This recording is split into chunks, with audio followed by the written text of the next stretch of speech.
बिस्मिल्लाहिर्रहमानिर्रहीम, अस्सलाम वालेकुम। मैं शाहिद सकलैन हूँ। आज 10 दिसंबर है, हफ्ते का दिन है और आज की इस वीडियो में हम बात करेंगे मलीर शमसी सोसाइटी में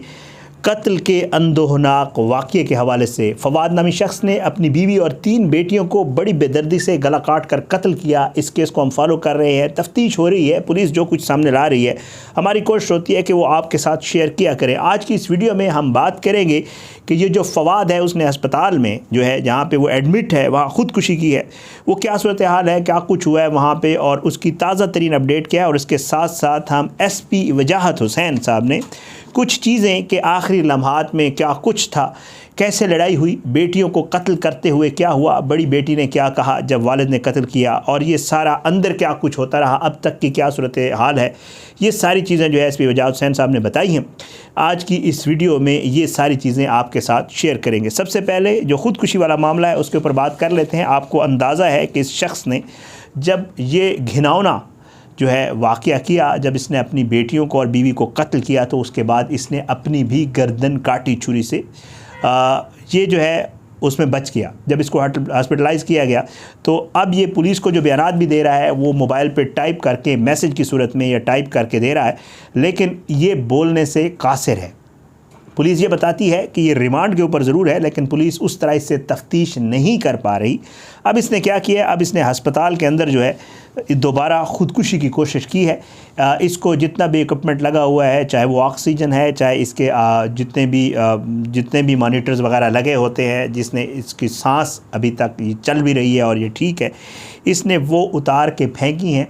और इसने कोशिश की है कि ये अपनी जान ले ले। पुलिस का एक गार्ड पहले तैनात होता था, जब पुलिस को ये पता चला है और पुलिस ने ये समझा कि शायद ये एक बार फिर ऐसा कोई काम कर सकता है, तो वहाँ पर गार्ड्स की तादाद जो है बढ़ा दी गई है और वो इस चीज़ को लम्हा बलम्हा मॉनिटर करते रहते हैं कि कहीं ये दोबारा अपना सारा ये इक्विपमेंट वगैरह जो इसको मेडिकल का लगा हुआ है, एड्स जितनी भी लगी हुई हैं, मेडिकल की इक्विपमेंट लगा हुआ है उसको, और मास्क वगैरह जो लगा हुआ है उसको जो है उतार न ले, क्योंकि जब इसने पहले उतारा तो इसका BP वगैरह डाउन हो गया, इमरजेंसी की सूरत हाल हुई और इमरजेंसी का अमला आया और उसके बाद जो है इसकी वो दोबारा से चीज़ें लगा दी गई और वो सारा मामला दोबारा से इसका कंटिन्यू हो गया। तो इसने एक दफ़ा फिर, अब पुलिस जो है वो बड़ा इसको कीनली मॉनिटर कर रही है कि कहीं ये दोबारा वो ना करे, और ये अपनी जान लेना चाहता है ताकि पुलिस इससे इन्वेस्टिगेट करके वो सारी चीज़ें बाहर ना निकलवा ले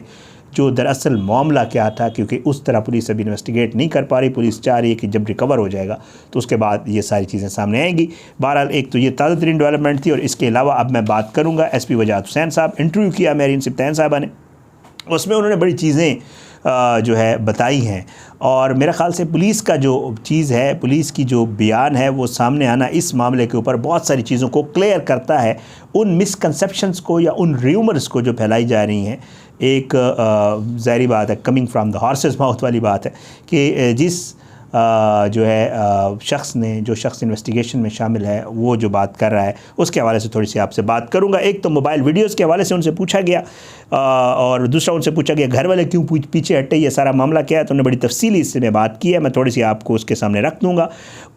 मोबाइल फ़ोन जो है इसका फवाद का, उसके हवाले से उन्होंने कहा कि जी वो फोरेंसिक के लिए हमने भिजवाया हुआ है, लेबॉरेटरी टेस्ट के लिए, और जो है जो घर वाले हैं और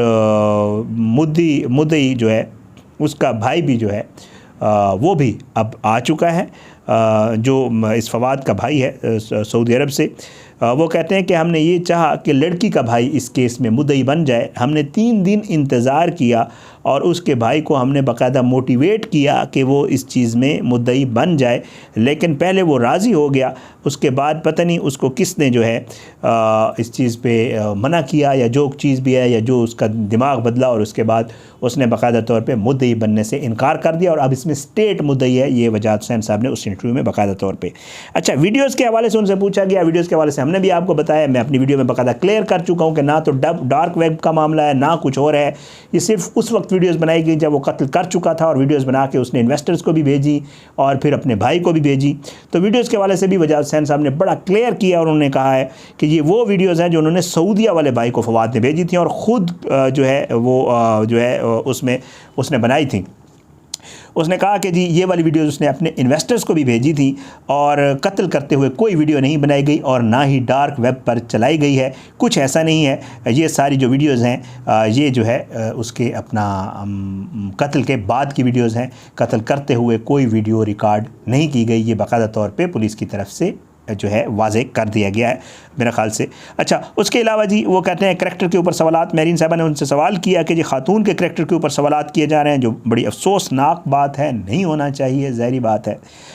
तो उसके ऊपर भी उन्होंने कहा कि जी नहीं, कोई ऐसी बात नहीं है, ख़ातून के इख्तलाफात ज़रूर होंगे अपने ख़ावंद के साथ, लेकिन ज़ाहिर है वो घर आके माँ से मिला, तल्ख़ कलामी हुई, खाना नहीं खाया इसकी बीवी ने, और फिर बीवी जो है वो नहाने चली गई। वो कहते हैं कि वजाहत हुसैन साहब कहते हैं कि एक लावा था जो पक रहा था, और ज़ाहिरी बात है वो आहिस्ता आहिस्ता बातें बढ़ती गईं और इसने फिर उसको कत्ल करने का इरादा किया। तो कहते हैं कि जी बड़ी बेटी जो पढ़ रही थी, जब उसको कत्ल करने का इरादा किया और ये उसकी तरफ गया तो बेटी ने इससे बाकायदा हाथ बांधे माफ़ी मांगी, लेकिन इसने उसकी बात नहीं सुनी और उसके बाद इसने उसको कत्ल किया। फिर छोटी बेटियों को मारा और फिर बीवी जो नहा रही थी दरवाज़ा बजा के उसको बुलाया। अनफॉर्चुनेटली, अल्लाह माफ़ करे, ये एक तो वाक़या अपनी नौइयत का बड़ा घिनौना इसने वाक़या किया। दूसरा जो वजाहत हुसैन साहब ने इंटरव्यू में बताया, वो कहते हैं कि बीवी नहा रही थी, इसने उसको दरवाज़ा बजा के बाहर बुलाया और वो बरहना हालत में थी। वो बाहर आई तो इसने उसको छुरियों के वार करके कत्ल किया, उसकी ज़ाहिर बात है। और ये मल्टीपल इसने जो है वार किए हैं, एक वार नहीं है, कई वार किए हैं। और मैं जैसे आपको बता चुका हूँ कि कुछ पड़ोसी जो पुलिस से पहले वहाँ गए थे उन्होंने मुझे बताया है, ये मैं आपको बिल्कुल कंफर्म बता सकता हूँ कि उन्होंने मुझे कहा है कि जब वो वहाँ पे पहुँचे तो ये जो ख़ातून है हुमा, इनके फेस के ऊपर भी जो है वो छुरियों के वार किए गए हैं। पुलिस वजाहत हुसैन साहब ने ये नहीं कहा, लेकिन जो मुझे वहाँ पड़ोसियों ने बताया वो ये कहते हैं कि जी मुंह के ऊपर भी, फेस के ऊपर भी इसने कई वार किए, बॉडी के ऊपर भी और जिस्म के मुख्तलिफ हिस्सों पे छुरियों के वार किए गए थे। अच्छा, जो वजाहत हुसैन साहब कहते हैं कि जी घर वाले जो है शुरू में तैयार थे, लेकिन बाद में 3 दिन के बाद उन्होंने जो है किसी ने पता नहीं उनको गाइड किया कि वो मुद्दई बनने से इनकारी हो गए। आगे चल के वो कहते हैं दूसरी बात जो मैंने भी अपनी वीडियो में की थी, और मैंने अपनी वीडियो में वो बात किसी इन्फॉर्मेशन की बुनियाद पे की थी और अपनी वीडियो में बाकायदा तौर पे क्लियर किया था कि ये मैं किसी इन्फॉर्मेशन की बुनियाद पे कह रहा हूँ। कराची में इस एरिया में रहने वाले लोग मुझे इस चीज़ को वाज़े कर सकते हैं कि क्या ऐसा वाक़या है या ऐसी कोई चीज़ है या नहीं है, जिसके ऊपर फिर मुझे ने वीडियो के ऊपर लोगों ने जवाब दिया कि ऐसी चीज़ है। इसको भी उस इंटरव्यू में क्लियर किया गया और बाकायदा पूछा गया कि जी कोई साए वाली बात है, तो उन्होंने कहा नहीं ऐसी कोई बात नहीं है। ज़ाहिर है पुलिस वाले ये कह रहे हैं कि ऐसी कोई बात नहीं है, तो इट्स ओके। पोस्टमार्टम में तशद्दुद के निशानात थे, लेकिन ये पोस्टमार्टम में वजाहत हुसैन साहब का ये कहना है कि ये वही निशानात हैं जो उस वक्त कफल हुआ, जो उस वक्त आपस में उन्होंने, ज़ाहिर बात है हुमा ने आगे से रजिस्ट किया होगा, अपनी जान बचाने के लिए उसने जो कुछ किया होगा, ये सारी चीज़ें उस वक्त की हैं, उससे पहले के निशानात जो है वो नहीं हैं। अच्छा, वजाहत हुसैन साहब जो हैं, एसपी साहब, वो कहते हैं कि इसने ख़ुद को जो है कत्ल नहीं किया, छुरी मारी है इसने। 10 दिन के रिमांड पे है, अब तो 10 दिन का रिमांड है, और अब साथ वो ये भी कहते हैं कि अब वो एक ज़िंदा लाश है। और आखिरी बयान जो है वो कहते हैं टाइप करके ये बता रहा है। वजाहत हुसैन साहब कहते हैं कि इसकी वालदा ज़ईफ़ हैं, ऊपर नहीं जा सकती। जब ये सारा मामला हुआ तो ज़ाहिर बात है जो भाई था सऊदिया में उसने बताया, फिर उसकी बीवी ने जो है ये लोग अंदर गए और अंदाज़ा उनको नहीं था कि ये कत्ल कर देगा और मामला इतना बढ़ जाएगा। वो फ़ौरन ऊपर गए, लेकिन तब तक दरवाज़ा वगैरह जो है उन्होंने घर वालों ने तोड़ा, लेकिन तब तक ये घिनौना वाक़या हो चुका था और अनफॉर्चुनेट वाक़या हो चुका था।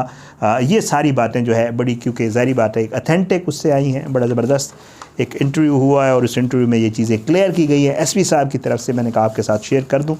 और बाकी ख़ुदकुशी वाला मामला जो मुझे पता चला था मैंने कहा आपके साथ शेयर करूँ। बहरहाल इस केस को लेकर और बाकी केसेस जो हम कर रहे हैं, कोशिश होती है कि इंशाअल्लाह इस हवाले से जितनी भी चीज़ें जो रिसेंट हमारे पास आ रही होती हैं वो आपके साथ शेयर करते होते हैं। बहरहाल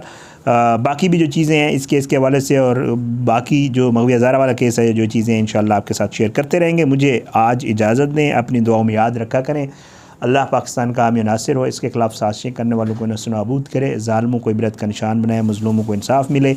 और अल्लाह जो है वो सबके लिए भला करे, अल्लाह सबको हिदायत दे। फ़ीडबैक ज़रूर दिया करें, आपका फ़ीडबैक बड़ा मैटर करता है। हमेशा कहता हूँ कमेंट्स की सूरत में, सोशल मीडिया पे व्हाट्सएप नंबर मेरा शेयर हुआ होता है, उसके ऊपर अगर कुछ ज़ाहिर है हमसे भी गलतियाँ होती हैं, इंसान है, अगर कुछ होता है आपको फ़ील होता है कि ये नहीं होना चाहिए तो उसके हमें गाइड किया करें। हम कोशिश करेंगे इंशाअल्लाह कि अपने आप को मज़ीद बेहतर करके आपकी खिदमत में पेश करें। चीज़ें मुझे इजाज़त दें, इंशाअल्लाह अगली वीडियो में मुलाकात होगी। ज़िंदगी और सेहत ने साथ दिया तो इंशाअल्लाह। पाकिस्तान ज़िंदाबाद। अल्लाह हाफ़िज़।